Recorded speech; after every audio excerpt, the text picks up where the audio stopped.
Hi అండి. ఈరోజు సాయంత్రం జరిగే కొన్ని పనులైతే మీకు చూపిస్తున్నాను.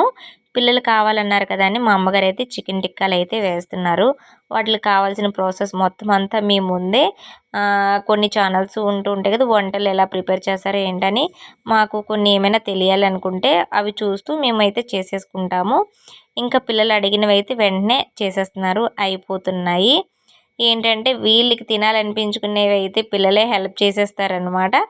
వాళ్ళు కూడా కొద్దిగా హ్యాపీ అయిపోతారు. వాళ్ళ చేతులతో చేస్తే మొత్తానికైతే రెడీ అయిపోతున్నాయి. ఇవి అయిపోయిన తర్వాత బర్త్‌డే ఫంక్షన్‌కైతే మా చిన్నుగోడు బర్త్‌డే ఫంక్షన్‌కి బయలుదేరాలి. దారిలో వస్తుండగే మేమెప్పుడో చిన్నప్పుడు చూసే దోసకాయలైతే కనిపిస్తున్నాయి. తర్వాత ఏంటంటే వాడు బర్త్‌డే అయితే స్టార్ట్ అయిపోతుంది. కేక్ అయితే తీసుకొచ్చారు. చాలా బావుంది. పిల్లలతో పాటు వాడి సెలబ్రేషన్ అయితే ఈరోజైతే ఇలా సరదాగా సాగిపోయిందనమాట.